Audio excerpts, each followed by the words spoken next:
ನಮ್ಮ ಇವತ್ತಿನ ವಿಡಿಯೋದಲ್ಲಿ ಇನ್ಸ್ಟೆಂಟಾಗಿ ಕೇವಲ 2-3 ನಿಮಿಷದೊಳಗೆ ಹೇಗೆ ಪುಳಿಯೋಗರೆ ಮಾಡೋದು ಅಂತ ನೋಡೋಣ. ಇವತ್ತು ನಾನು ತಗೊಂಡಿರೋದು ಅಯ್ಯಂಗಾರ್ ಪುಳಿಯೋಗರೆ ಪ್ಯಾಕೆಟ್. ಎಲ್ಲರಿಗೂ ಸವಿತಾಸ್ ಹೋಮ್ ಕಿಚನ್ಗೆ ಸ್ವಾಗತ. ಇನ್ನೂ ಯಾರೆಲ್ಲ ಸಬ್ಸ್ಕ್ರೈಬ್ ಆಗಿಲ್ಲ ಪ್ಲೀಸ್ ಈಗಲೇ ಹೋಗಿ ಸಬ್ಸ್ಕ್ರೈಬ್ ಮಾಡಿ. ಮೊದಲಿಗೆ ಸ್ಟವ್ ಹಚ್ಚಿ ಬಾಣಲೆ ಇಟ್ಟು ಇಲ್ಲಿ 5-6 ಸ್ಪೂನ್ ಆಗುವಷ್ಟು ಎಣ್ಣೆ ಹಾಕೊಳ್ತಾ ಇದ್ದೀನಿ. ಎಣ್ಣೆ ಸ್ವಲ್ಪ ಕಾದ ನಂತರ ಮೊದಲಿಗೆ ನಾವು ಕಡಲೆ ಬೀಜನ ಫ್ರೈ ಮಾಡ್ಕೊಬಿಡೋಣ.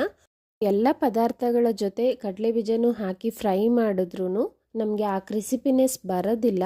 ಅದಕ್ಕೆ ನಾನು ಯಾವಾಗಲೂ ಚಿತ್ರಾನ್ನ ಪುಳಿಯೋಗರೆಗೆ ಸಪ್ರೇಟಾಗಿ ಫ್ರೈ ಮಾಡಿ ಇಟ್ಕೋತೀನಿ. ಇದು ಸ್ವಲ್ಪ ಕಂದು ಬಣ್ಣ ಬರ್ತಾ ಇದ್ದಾಗೆ ಇದನ್ನು ಪಕ್ಕಕ್ಕೆ ತೆಗೆದಿಟ್ಕೊಳ್ಳಿ.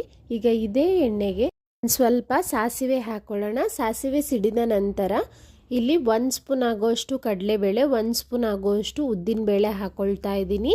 ಇದು ಕಂದು ಬಣ್ಣ ಬರೋವರೆಗೂ ಫ್ರೈ ಮಾಡ್ಕೋಬೇಕು. ಸ್ಟವ್ನ ಲೋ ಫ್ಲೇಮ್ ಇಟ್ಕೊಂಡೆ ಫ್ರೈ ಮಾಡ್ಕೊಳ್ಳಿ. ಕಡಲೆಬೇಳೆ ಉದ್ದಿನಬೇಳೆ ಸೀದೋಗ್ಬಿಟ್ರೆ ನಮಗೆ ಟೇಸ್ಟ್ ಒಂಚೂರು ಚೆನ್ನಾಗಿರೋದಿಲ್ಲ.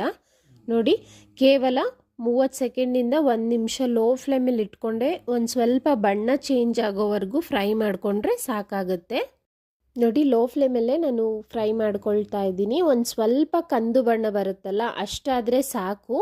3 ಎಸಳು ಬೆಳ್ಳುಳ್ಳಿನ ಹಾಕೊಳ್ತಾ ಇದ್ದೀನಿ. ಬೆಳ್ಳುಳ್ಳಿ ಇನ್ನೂ ಹೆಚ್ಚಿಗೆ ಇಷ್ಟಪಡೋರು ಹೆಚ್ಚಿಗೆ ಹಾಕೊಂಡ್ರು ಪುಳಿಯೋಗರೆಯಲ್ಲಿ ತುಂಬಾ ಟೇಸ್ಟಿಯಾಗಿರುತ್ತೆ. ಒಂದೇ ಒಂದು ಬ್ಯಾಡಿಗೆ ಮೆಣಸಿನ್ಕಾಯಿ, ಒಂದು ಸ್ವಲ್ಪ ಕರಿಬೇವನ್ನ ಹಾಕ್ಕೊಂಡಿದ್ದೀನಿ. ಅದಷ್ಟು ಹಸಿ ಕರಿಬೇವು ಹಾಕಿ ಫ್ಲೇವರ್ ತುಂಬಾ ಚೆನ್ನಾಗಿರುತ್ತೆ. ಅವನ್ನ ಆಫ್ ಮಾಡಿ ಅಯ್ಯಂಗಾರ್ ಪುಳಿಯೋಗರೆ ಪ್ಯಾಕೆಟ್ನ ಸೇರಿಸ್ತಾ ಇದ್ದೀನಿ. ಇಲ್ಲಿ 2 ಪ್ಯಾಕ್ ಆಗುವಷ್ಟು ಪುಡಿನ ಹಾಕೊಳ್ತಾ ಇದ್ದೀನಿ. ನೋಡಿ, ಇವನ್ನು ಚೆನ್ನಾಗಿ ಮಿಕ್ಸ್ ಮಾಡಿದ್ರೆ ಇನ್ಸ್ಟೆಂಟಾಗಿ ಪುಳಿಯೋಗರೆ ರೆಡಿ ಆಯಿತು. ಈ ಅಯ್ಯಂಗಾರ್ ಪುಳಿಯೋಗರೆ ಪೌಡರ್ ಏನಿದೆ ಇದನ್ನು ಒಂದು ಸ್ವಲ್ಪ ಬಿಸಿ ಎಣ್ಣೆಗೆ ಹಾಕಿ ಮಿಕ್ಸ್ ಮಾಡಿದ್ರು ಅಷ್ಟೇ ರುಚಿ ತುಂಬಾ ಚೆನ್ನಾಗಿರುತ್ತೆ. ನಾನು ಏನು ಒಗ್ಗರಣೆ ಮಾಡಿದ್ದೀನಿ ಈಗ ಪುಳಿಯೋಗರೆಯಲ್ಲಿ ಸ್ವಲ್ಪ ಕಡಲೆಬೀಜ ಕಡಲೆಬೇಳೆ ಎಲ್ಲ ಬಾಯಿಗೆ ಸಿಗಲಿ ಅನ್ನೋದಕ್ಕೋಸ್ಕರ ಈ ರೀತಿ ಒಗ್ಗರಣೆ ಮಾಡಿದ್ದೀನಿ. ಟೈಮ್ ಇಲ್ಲ ಅನ್ನೋರು ನಾನು ಹೇಳ್ದಾಗೆ ಬಿಸಿ ಎಣ್ಣೆಗೆ ಪೌಡರ್ನ ಹಾಕಿದ್ರೆ ಸಾಕಾಗುತ್ತೆ. ಸೇಮ್ ಟೇಸ್ಟ್ ಬರುತ್ತೆ, ತುಂಬಾ ಚೆನ್ನಾಗಿರುತ್ತೆ. ಇಲ್ಲೇ ಫ್ರೈ ಮಾಡಿರೋ ಅಂಥ ಕಡಲೆ ಬೀಜನೂ ಹಾಕಿ ಮಿಕ್ಸ್ ಮಾಡ್ತಾ ಇದ್ದೀನಿ. ನೋಡಿ, ಗೊಜ್ಜು ರೆಡಿ ಇದೆ.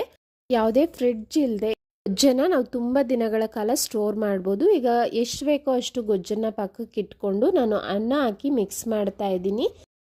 ನೀವು ಉದ್ರುದ್ರಾಗಿ ಅನ್ನ ಮಾಡಿ ಸ್ವಲ್ಪ ಆರಿದ ಮೇಲೆ ಮಿಕ್ಸ್ ಮಾಡಿದ್ರೆ ನಮಗೆ ಈ ರೀತಿ ಉದ್ರುದ್ರಾಗಿರುತ್ತೆ. ಬಿಸಿ ಅನ್ನ ಹಾಕಿದ್ರೆ ನಮಗೆ ಮುದ್ದೆ ಮುದ್ದೆ ಆಗಿಬಿಡುತ್ತೆ. ಕೇವಲ 2-3 ನಿಮಿಷದೊಳಗೆ ಇದನ್ನು ಮಾಡ್ಕೊಬಿಡ್ಬೋದು. ತಪ್ಪದೆ ನೀವು ಟ್ರೈ ಮಾಡಿ ಹೇಗಿತ್ತು ಅಂತ ಕಮೆಂಟ್ ಮಾಡಿ. ನಮ್ಮ ಇವತ್ತಿನ ರೆಸಿಪಿ ಇಷ್ಟ ಆಯಿತು ಅಂದ್ಕೊಳ್ತೀನಿ. ಪ್ಲೀಸ್ ಲೈಕ್ ಮಾಡಿ, ಶೇರ್ ಮಾಡಿ, ಹಾಗೆ ಸಬ್ಸ್ಕ್ರೈಬ್ ಯಾರೆಲ್ಲ ಆಗಿಲ್ಲ ಸಬ್ಸ್ಕ್ರೈಬ್ ಆಗೋದನ್ನು ಮರಿಬೇಡಿ. Thank you.